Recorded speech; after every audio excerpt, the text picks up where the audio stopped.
तस्वीर में दिख रहा है ये आदमी जो अपना नाम मोहन चौहान बताता है और ये अलीगढ़ का रहने वाला है। अब ये व्यक्ति अखिलेश यादव को धमकी दे रहा है कि जो भी अखिलेश यादव की जीप काट के लाएगा उस व्यक्ति को 5 करोड़ का ये इंसान इनाम देगा। अब सवाल अखिलेश यादव की जीप काटने का नहीं है। जब से करणी सेना का ये मैटर यूपी में ऑन हुआ है तब से कोई ना कोई अखिलेश यादव को ऐसे धमकी दे रहा है जैसे रोड पे चलते हुए किसी को भी धमकी दे सकते हैं, और अभी तक किसी के ऊपर कोई कार्रवाई भी नहीं हुई है। कोई करणी सेना का कोई सदस्य अखिलेश यादव को गोली मारने की बात करता है, कोई अखिलेश यादव का राजनीतिक जीवन ख़त्म करने की बात करता है, और अब अखिलेश यादव की जीप काटे जाने की बात कही जा रही है और 5 करोड़ का इनाम भी रखा गया है। ये व्यक्ति अलीगढ़ का रहने वाला है। इसकी शक्ल से तो देख के बिल्कुल भी नहीं लगता कि इसके पास फूटी कौड़ी भी होगी, लेकिन आखिर इसके पास इतना कॉन्फिडेंस कैसे आ रहा है कि ये किसी भी राज्य के पूर्व मुख्यमंत्री के खिलाफ इतनी बड़ी बात बोल सकता है। और वहाँ की पुलिस आंख बंद करके ये सारी नौटंकियाँ देख रही है और मूक दर्शक बनी हुई है। और योगी आदित्यनाथ को भी ये सोचना चाहिए कि अभी वो ऐसे लोगों के खिलाफ बिल्कुल भी कार्रवाई नहीं कर रहे हैं, इसीलिए ऐसे लोगों का कॉन्फिडेंस बढ़ रहा है कि वो एक पूर्व मुख्यमंत्री के खिलाफ ऐसी धमकियां, जान से मारने की धमकियां, गोली मारने की धमकियां दे रहे हैं। योगी आदित्यनाथ को ये भी ध्यान रखना चाहिए कि किसी भी पार्टी की सरकार अनिश्चित काल तक नहीं रहती है, कभी ना कभी उसे सत्ता से बेदखल होना पड़ता है, और कभी भी भविष्य में किसी दूसरी पार्टी की सत्ता आएगी और ऐसे लोगों के खिलाफ कार्रवाई होना तो निश्चित है, क्योंकि जिस लेवल की धमकियां दी जा रही हैं ऐसे लोग हाईलाइट हो रहे हैं और इनके ऊपर कार्रवाई होना तो बनता ही है। और जब भी भविष्य में ऐसे लोगों के ऊपर कार्रवाई होगी तो क्या योगी आदित्यनाथ जो अभी ऐसे लोगों का तमाशा देख रहे हैं, तो उस समय जब कार्रवाई होगी तो क्या योगी आदित्यनाथ इनके बचाव में खड़े होंगे? तो क्या योगी आदित्यनाथ ऐसे लोगों को बचाएंगे जब इनके ऊपर सख्त से सख्त कार्रवाई होगी जो अभी गोली मारने की और जीप काटने की बात कर रहे हैं? जब से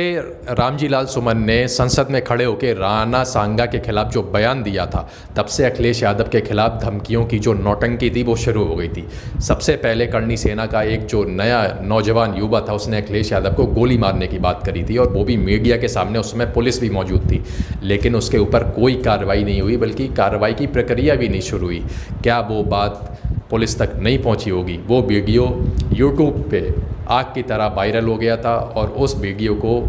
जाहिर सी बात है उत्तर प्रदेश के जो पुलिस अधिकारी हैं, छोटे लेवल से बड़े लेवल तक सबने देखा होगा, लेकिन किसी भी पुलिस अधिकारी ने उस व्यक्ति पे कार्रवाई नहीं करी जिसने अखिलेश यादव को गोली मारने की बात करी थी। फिर जब उसके ऊपर अगर कार्रवाई नहीं हुई तो ऐसे छुटवैये लोगों को और ये कॉन्फिडेंस मिलता है कि वो किसी एक पूर्व मुख्यमंत्री के लिए कैसा भी कुछ बोल देंगे, उनके ऊपर कार्रवाई नहीं होगी।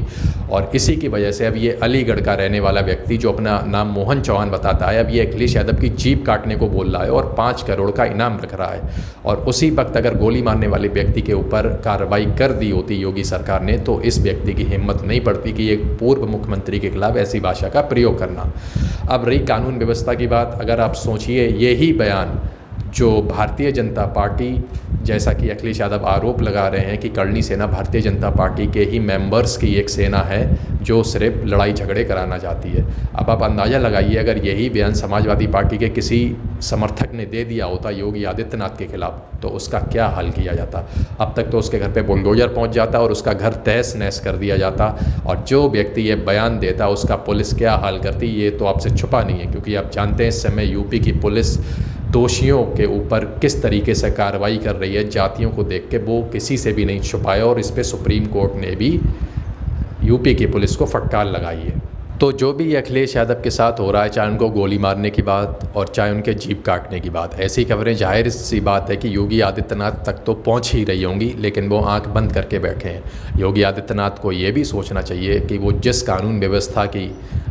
अपने सरकार को लेकर प्रशंसा करते हैं कि उन्होंने सारे गुंडे माफियाओं को ख़त्म कर दिया, वो उनको ये भी देखना चाहिए कि कैसे एक पूर्व मुख्यमंत्री को धमकी दी जा रही है जान से मारने की। और उनको ये भी ध्यान रखना चाहिए कि कोई भी सरकार, किसी भी राज्य की कोई भी सरकार हो, वो अनिश्चित काल तक उस राज्य में नहीं रहती है। सरकार आती है, जाती है, आती है, जाती है।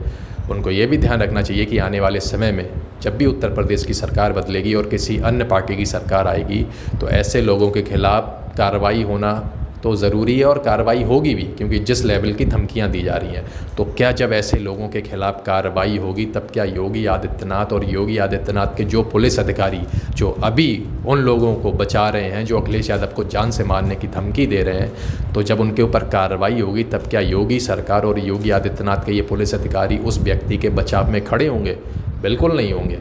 तो योगी सरकार को ऐसे खिलाफ लोगों के खिलाफ कार्रवाई करनी चाहिए, ताकि ऐसे लोगों की हिम्मत ना पड़े कि किसी एक पूर्व मुख्यमंत्री के खिलाफ इस तरीके का बयान दिया जाए। और अगर योगी आदित्यनाथ कार्रवाई नहीं करते हैं तो वो यूपी में एक ऐसी ज़मीन तैयार करके जा रहे हैं कि आने वाले समय में जब भी सत्ता बदलेगी और जब कार्रवाई होगी तो समस्या और बढ़ेगी। तो योगी आदित्यनाथ को अपनी कानून व्यवस्था जो उनकी सरकार की, जिसको लेके वो ढोल पीटते हैं, इसको लेके उन्हें ऐसे लोगों पे शिकंजा कसना होगा।